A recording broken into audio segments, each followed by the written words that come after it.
देशभरात नवरात्र उत्सवाचा उत्साह पाहायला मिळतोय। आपण या निमित्तानं अनेक विविध रूपात आदिमातेचं हे रूप पाहिलेलं आहे। आजच्या आधुनिक युगात बोलक्या बाहुल्यांच्या माध्यमातून जनजागृतीचा वसा घेतलेल्या आधुनिक नवदुर्गा सिल्लोड तालुक्यात समाजसेवा करतायत। पाहूया नवरात्र उत्सवानिमित्तानं सिल्लोड तालुक्याच्या सरला कामे यांची यशोगाथा।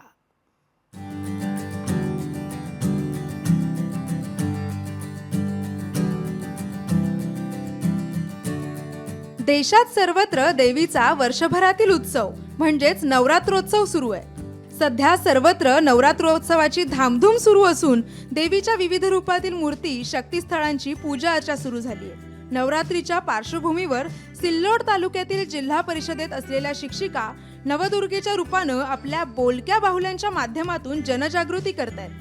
सिल्लोड तालुक्यातील शिवना येथे जिल्हा परिषद शाळेत शिक्षिका म्हणून श्रीमती सरला शामराव कामे कार्यरत असून विद्यार्थ्यांचा सर्वांगीण विकास घडवून आणण्यासाठी त्या नेहमी तत्पर असतात। शिक्षक हा एक समाजसेवक आहे आणि तो समाजासाठी देणं लागतो ही भावना त्यांच्या मनात रुजलेली असल्यामुळे त्यांनी विद्यार्थ्यांना गुणवंत करण्याबरोबरच देशव्यापी समस्या आणि मुलींवर होणारे अत्याचार या विषयाचं महाराष्ट्रभर जनजागर करण्याची मोहीम हाती घेतली आहे।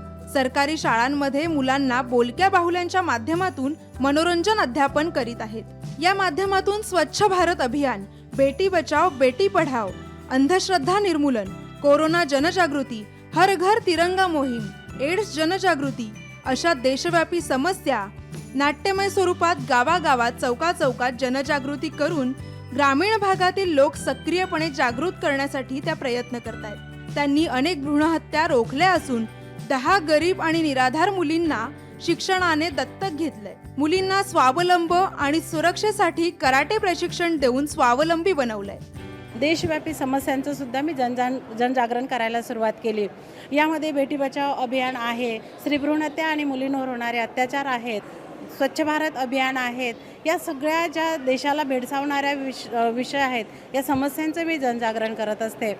महिला म्हणून मी हेच सांगू इच्छिते की जी रणरागिणी आहे, जी स्वामिनी आहे, जी जननी आहे, तिच्यामध्ये असंख्य लोकांना सांभाळण्याची आणि काम करण्याची ऊर्जा असते। बोलक्या बाहुल्यांच्या माध्यमातून शिक्षणाचा प्रचार आणि प्रसार करून अध्यापन प्रवाहात आणला आहे। स्वच्छ भारत अभियानाअंतर्गत गावोगावी जाऊन गावातील कचरा साफ करून तलावातील पाण्याची पातळी स्वच्छ करून सतत वापरात आणली आहे। अत्याचार, अवहेलना असे सामाजिक विघातक कृत्य करणाऱ्या नराधमांना कडक शिक्षा देण्याची मागणी त्या नेहमी करतात। त्यांच्या सामाजिक कार्याची दखल घेऊन राज्य सरकार आणि विविध संस्थांच्या वतीनं त्यांना अनेक पुरस्कारांनी सन्मानित करण्यात आलंय। त्यांच्या समाजसेवी वृत्तीला लोकशाही न्यूजचा सलाम। लोकशाही न्यूजसाठी अनिल साबळे, सिल्लोड।